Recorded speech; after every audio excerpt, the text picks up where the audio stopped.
where trust is irrelevant. If I pay you wall to wall and it's on the chain, I don't have to trust that you write me a bill of sale. I don't have to trust that you're going to say that I didn't pay you in a fair amount. We are in a trustless environment. That's where smart contracts are trustless, and the blockchain will impact real estate like nothing we've ever seen. This nonsense of all the paper that we're pushing for a real estate transaction, this whole process is Byzantine by intentional nature. You have 14 people making money every real estate transaction. Now with property with 15, right? But it's Byzantine by nature. And that's where you're going to see blockchain, Web3, the generation below us, who everything in their life is frictionless. This is where you're going to see the biggest change. The NFT, you put it into an LLC. You do the paperwork with your seller. I have a really easy job. So Anna, raise your hand, Anna. Anna's our VP of Title and Escrow. She's also my friend. People will ask me questions on webinar. I just text Anna real quick, hey, what's the answer to this? She always gives me the right answer. She's licensed to do title and escrow in all 50 states. She always makes me look a lot smarter than I really am. So her and her team make sure that all the paperwork on the sell side is there, is clean. So basically, and I'll put it in my words, these are probably not the right words. We make sure that the house is owned free and clear. We make sure that the land has no encumbrance, that the lines are correct. All of the things that a normal seller would do with title and escrow. We make sure that the LLC that we've created for you to put your house into has no lien obligations, no debt encumbrance, et cetera, et cetera. So a buyer would look at this LLC and say, okay, the house is owned free and clear, there's no debt obligation, the LLC is clean. Okay. Also, inside the LLC, we put the appraisal. We put the inspection. If you want to do multiple inspections, you can do multiple inspections. We put the CMA. We put the real estate commission, both sides. Whatever the selling agent wants to put in there, we put in there. The selling agent then also puts into the NFT what the recurring royalty fee would be. So every time that NFT is sold from here to perpetuity, the original realtor who listed it as an NFT gets to make a cut of that. No different than the NFTs you saw on OpenSea. You guys know who Gary Vee is? He's done an unbelievable job of Web3, but he makes more money off people just transferring his stuff between each other on royalty than he actually does selling. And that's the beautiful thing about the blockchain. Once you put something on chain and transfers ownership, it's these trustless smart contracts, 10% every time, 10% transfer fee every time. The Bored Ape Yacht Club, every time a Bored Ape is transferred, I think it's like an 8% fee. Boom, boom. That's the interesting thing from a realtor's perspective. If I NFT the house and the house stays an NFT, every time it's sold into perpetuity, I can write in my royalty fee into that contract. It's interesting.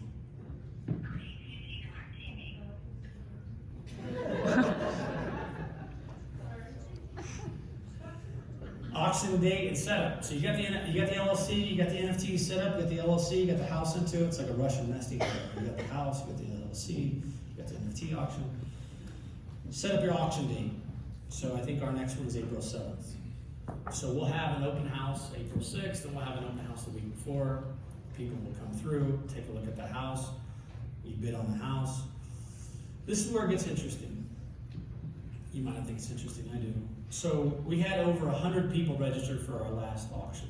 It takes about 2 minutes to go through the KYC, not to be confused with KFC, the KYC, AML, MLA process.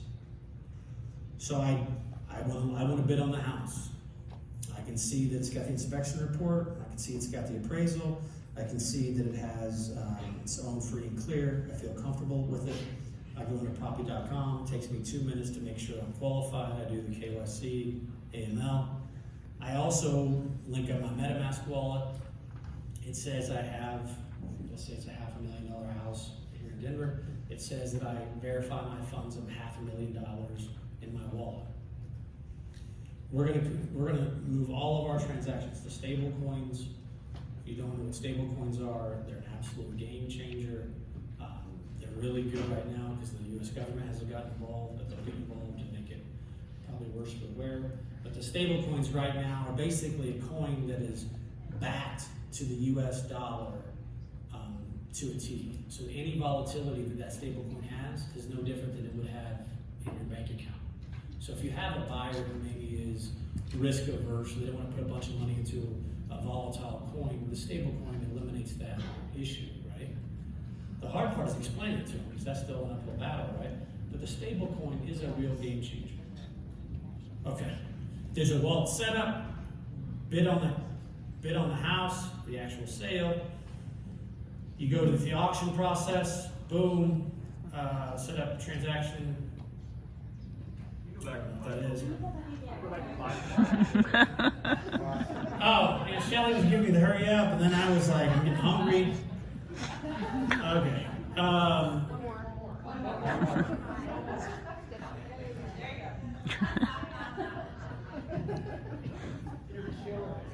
Yeah.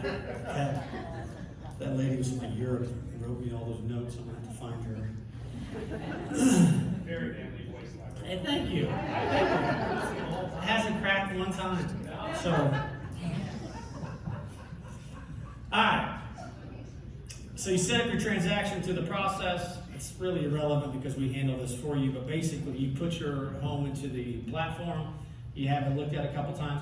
So just really think about this for a second. Put your phone down and really just slow your brain down. From a seller's perspective, we did all the legwork together. We got the house inspected together. We did the appraisal together. We set it up. We did our title and escrow together.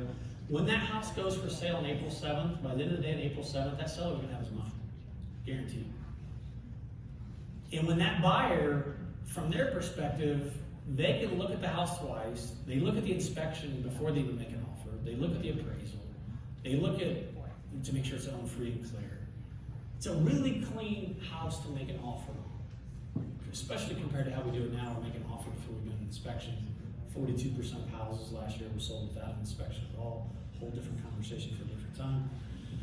So from a buyer's perspective, I know that if that's my house I want to buy on April 7th, whether it's an auction or traditional sale, I know theoretically I can move in on April 8th, right? So think about that from a buyer's perspective. Corporate reload, people coming out of leases, people like me who got to move all these kids from one house to another only during the summertime, right? So if you think about that from that perspective, there's a tremendous amount of agility and control from the buy side and the sell side. But what it's really doing is it's eliminating that 60-day friction window. And I'm telling you guys, that's going to get eliminated from real estate.